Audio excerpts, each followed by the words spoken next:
Yes, hello, good morning, good afternoon, good evening. Thank you very much. Actually, I have a brief presentation, so I'll share my screen. Yes, and here we are. Okay, is it seen or seeable? Did you see my screen? Yes. That's great. Fantastic. Sì. Once again, hello. I'm Jan Murawki. I'm a lawyer and by education, but I'm a full-time employee in my movement, which is KIK, Club of Catholic Intelligentsia in Poland. And as a secretary, I coordinate basically everything we do. And I was asked by the organizers to share a few things we do in response for two crises we are actually encountering here in Poland. So, of course, you can say that there are more crises, but the two humanitarian ones and the ones which have something to do with our main topic, which is weakening of democracy, is first of all the aggression of Russia in Ukraine, and from our perspective, from the perspective of neighboring country, it is a very tragic situation. And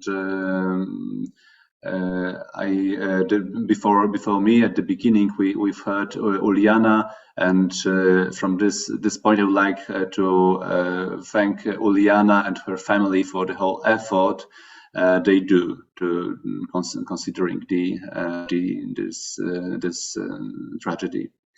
But from the speaking about Poland, from the February of 2022, almost 10 million Ukrainian refugees crossed the Polish border, and some of them traveled further, some of them came back right now, but a big part stayed in Poland. So these things alone changed really situation in Poland, humanitarily, but also socially.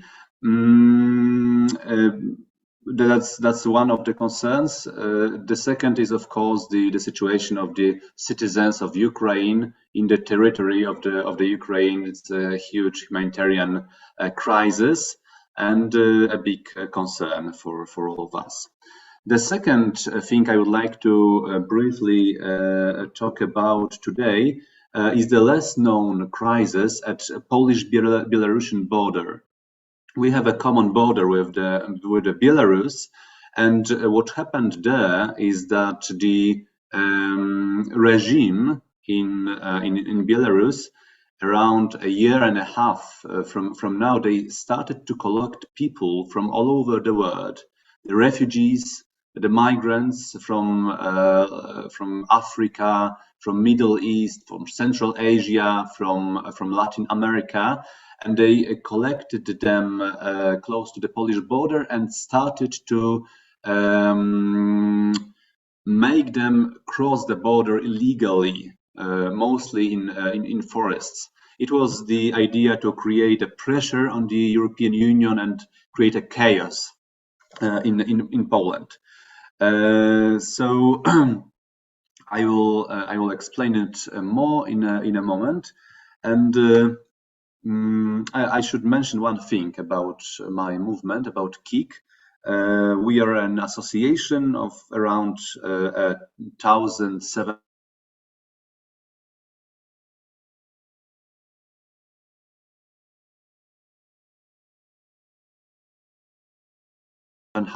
with KIK, and the big thing about what we do is that for I don't know 50 years we have a educational system close to the scouting, and this process, this idea really integrate our community, and it really taught us how to work together to do something. So let's say about a few words about the Ukraine and how we respond to the drama of the Ukraine. So as I mentioned, it was a huge group migrating from Ukraine and escaping before the war. And as I mentioned, it was 10 million refugees. But you can see data from the 2022. Right now, we have around 3 million Ukrainian citizens within Poland, which is, of course, really difficult, and the country was not prepared for such a huge migration. We started to send humanitarian aid to Ukraine, really different type of humanitarian materials. We sent medical equipment to the field hospitals, also civilian hospitals. We sent food, hygiene products. For this whole year, we sent over 200 tons of food. War, as also another crisis, is especially affected for some groups, and in this case, one of the most fragile, delicate groups was the people with the disabilities.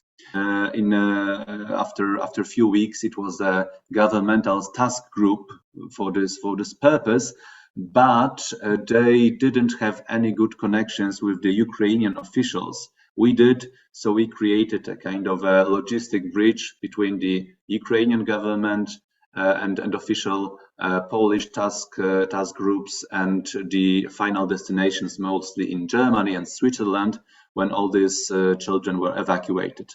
In total, we evacuate or support the evacuation of 750 people, and over half of that was the people with really high disabilities.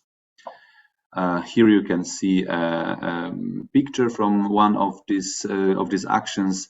Our volunteers acted as nurses, interpreters. We have doctors and just organize everything. I'm very proud of my community, because they really acted very efficiently, and it worked well. And as you can see, it was really hard cases of children and even adult people who didn't even able to stand or to sit. So that was the evacuations. We also speaking about the war in Ukraine. Also, there's a big concerns about shelter, and both in Poland and in Ukraine. So from the beginning, our members opened their homes, and 170 apartments from Miic members hosted or host right now also the refugees from Ukraine. And we also start to cooperate with the Ukrainian organizations on the Ukrainian territory to rebuild or refresh some buildings. Here are a few photos of the school. As you can see, our students are from all over the Ukraine. Priorities for the students from the eastern part, which is more affected by the war, and the whole Ukraine is here. So it's also a good opportunity to all of the students to be together and to meet together, even if they are from very different parts of the Ukraine. So that's about school.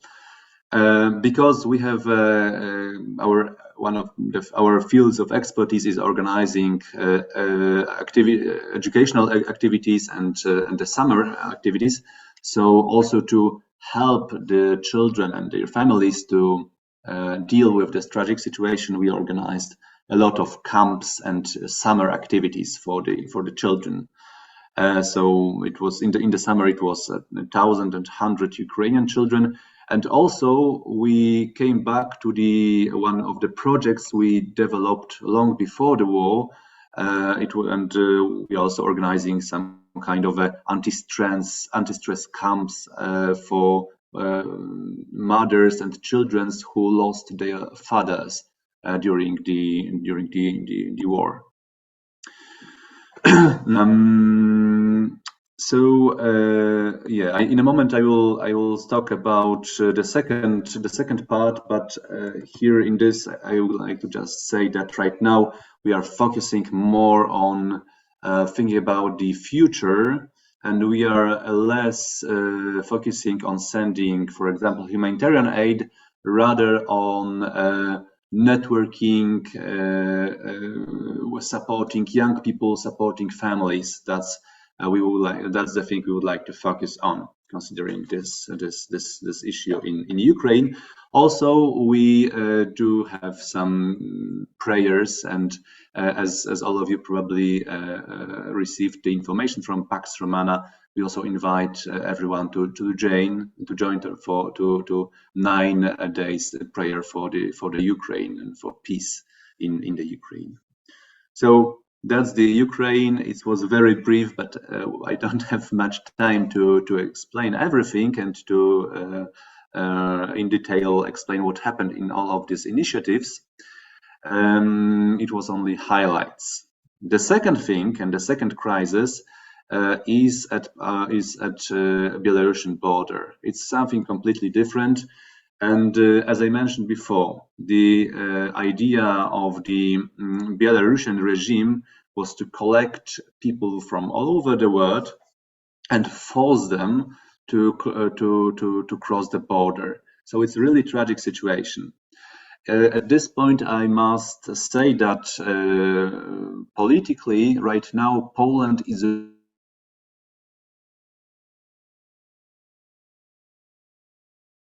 ruled by which really is not supporting strong democracy, and we have a lot of problems with judiciary system.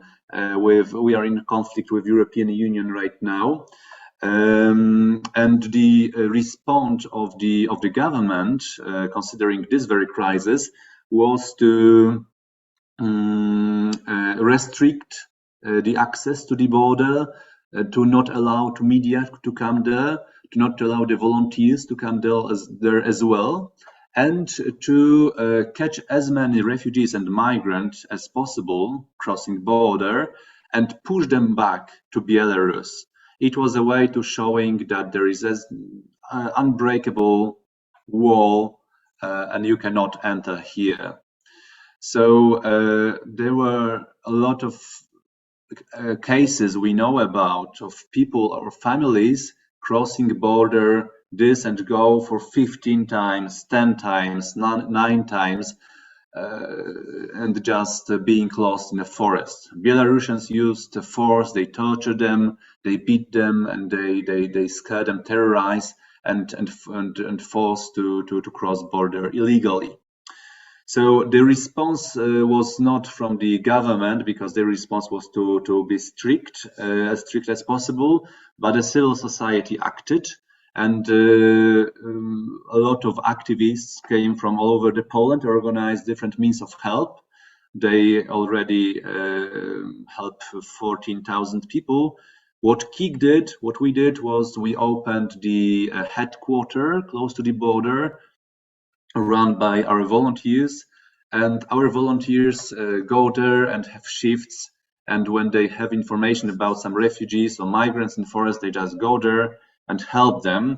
I mean basic humanitarian aid, like giving something to eat, giving something to drink, change clothes, but also legal advice how to deal. And I need to stress that the actions of the Polish officials were illegal, because many people seek for asylum, and no matter what they said, they were forced to move back. Some people, we were, and another group active there, we were able to give some international protection, legal protection. So Polish authorities were forced to process them, like the people looking for asylum. But 90% of these cases were closed in special centers for